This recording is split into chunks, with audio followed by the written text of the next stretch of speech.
So we've got no sound. We've had no sound that whole time. That's awesome. Okay.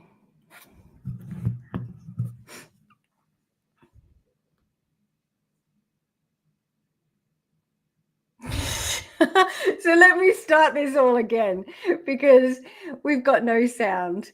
And it's like, and now we've got sound. This is awesome. I must have bumped my microphone. So yeah, that's really cool.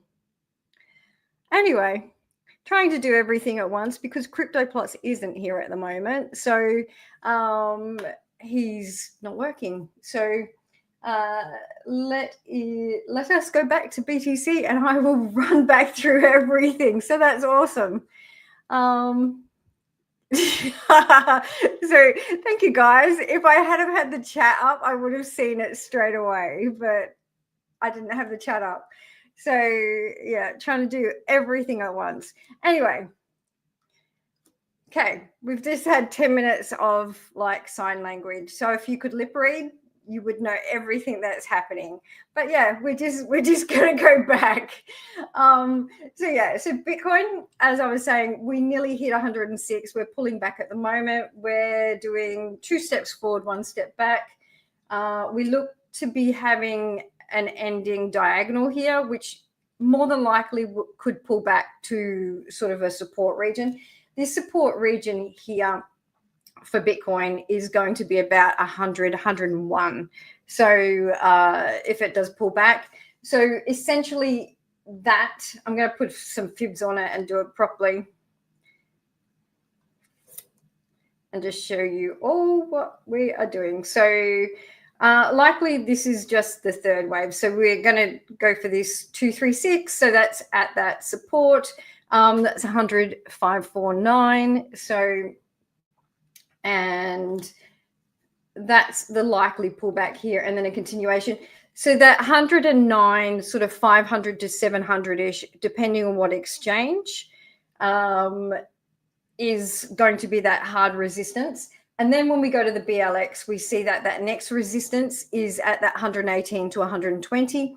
And that's going to be our hard resistance. Now, there's a lot of people that are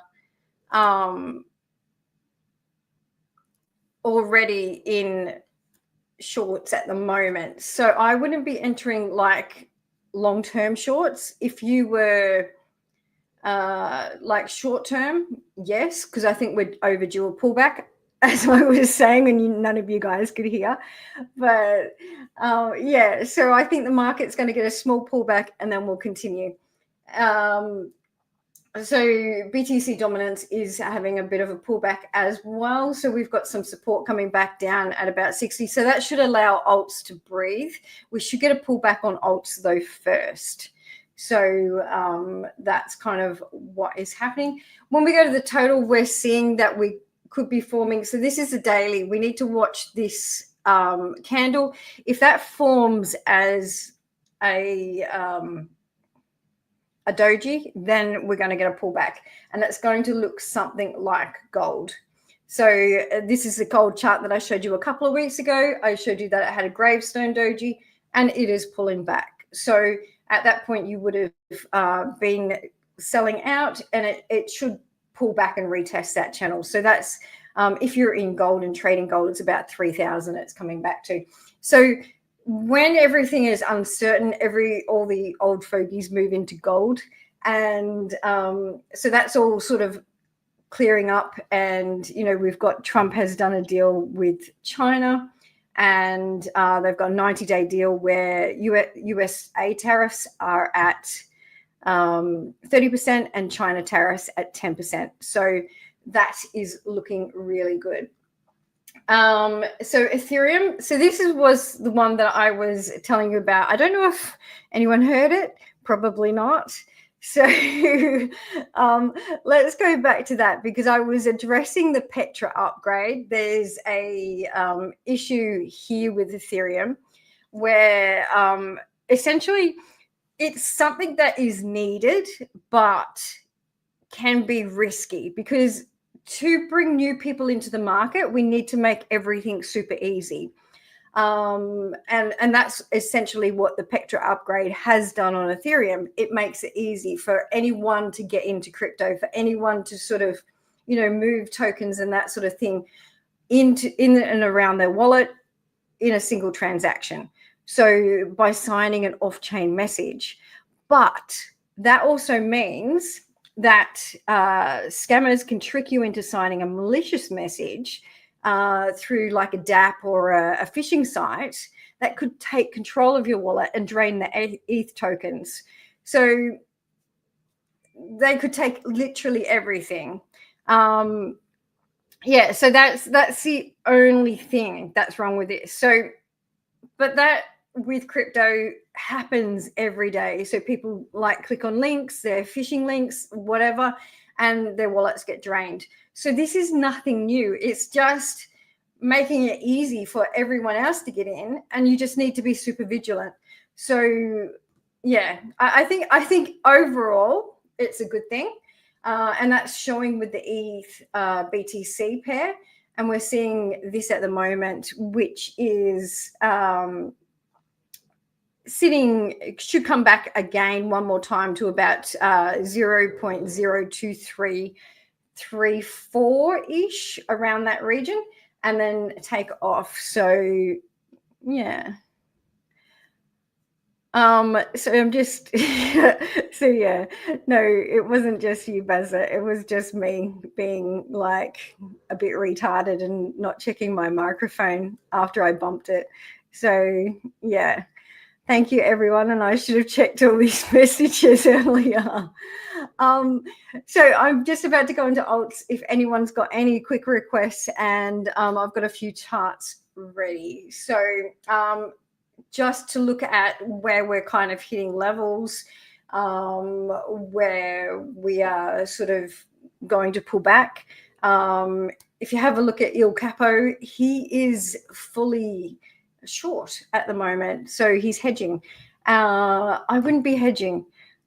Who knows, we might get a bigger pullback, but I don't think we're going to. I think this is the part of the market, everything, traditional sort of markets and everything, tariffs are starting to firm up. So I think this is going to be like a point in the market where we're getting a lot of tether prints, we're getting a lot of liquidity coming in. And once that news cycle starts rolling, I think, yeah, we're really going to sort of get going. So this is SWE, and we can see that we've got a hard resistance in this region, and this is coming up. So probably one more touch. This is should get to about 4.35, and then a likely pullback.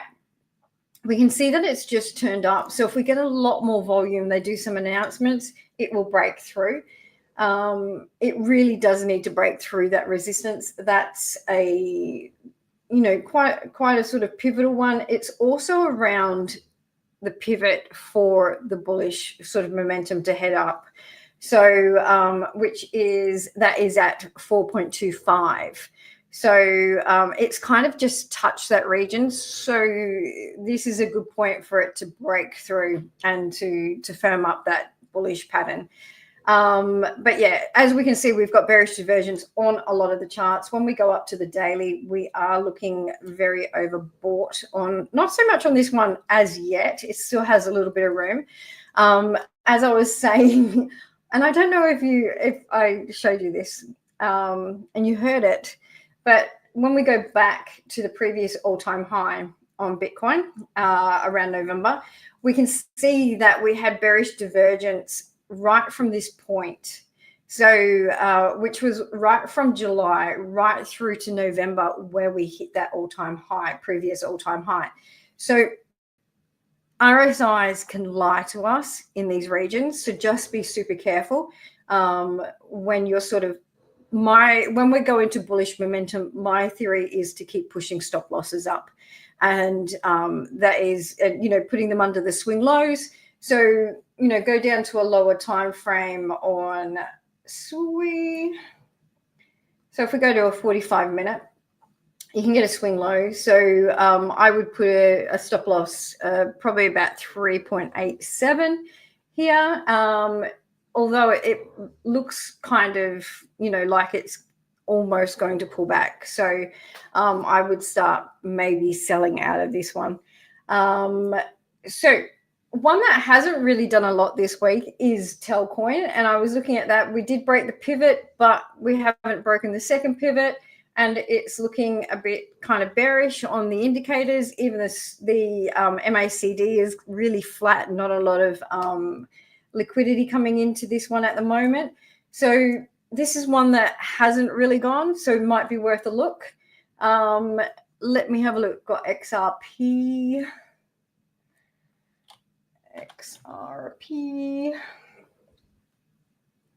I've got NEO.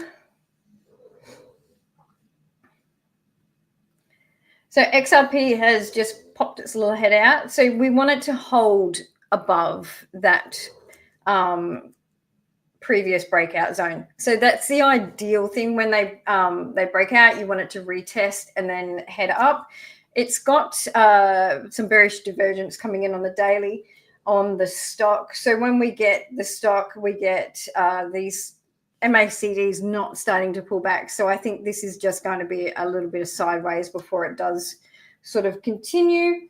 Let me break that down. I'm going to go to a 4 hour, and we've got the 100 and 200 MAs just supporting underneath. So I think XRP probably one more touch to this now support, previous resistance, which is about 2.3. So yeah, that is looking good.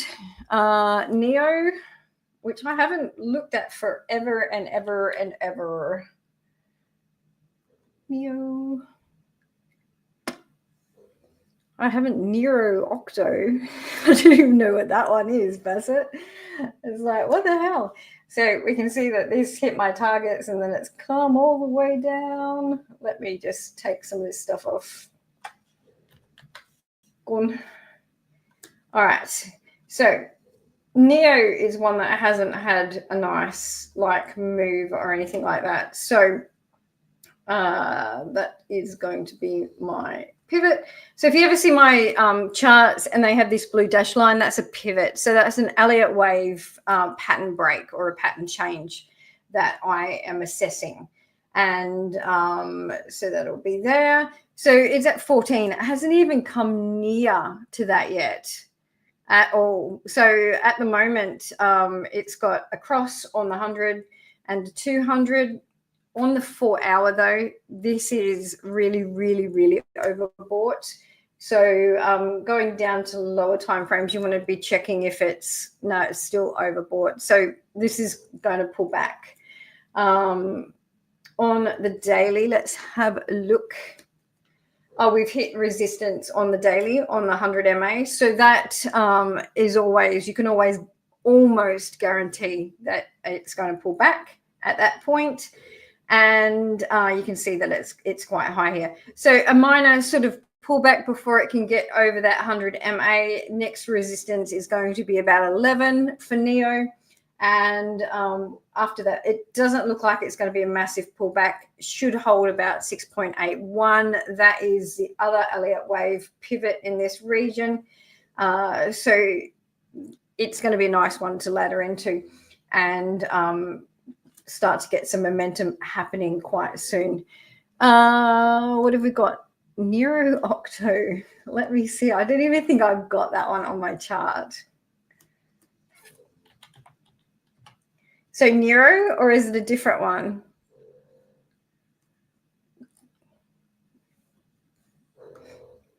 Is it Nero, or Nero Octo is a completely different chart?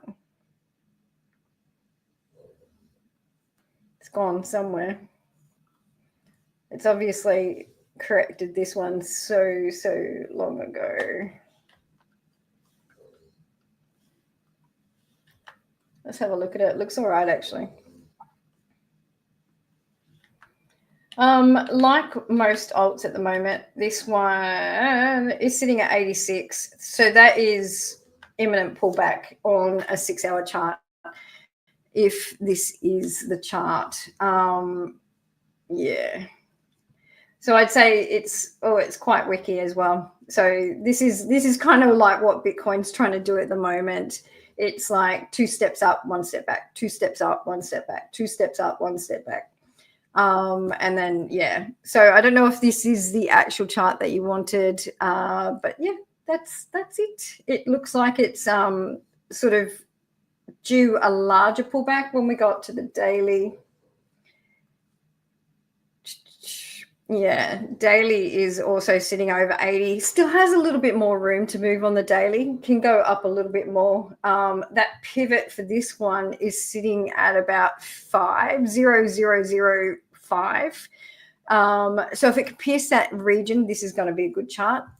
And I've got 2 more, Pepe and Sushi. So let's grab those.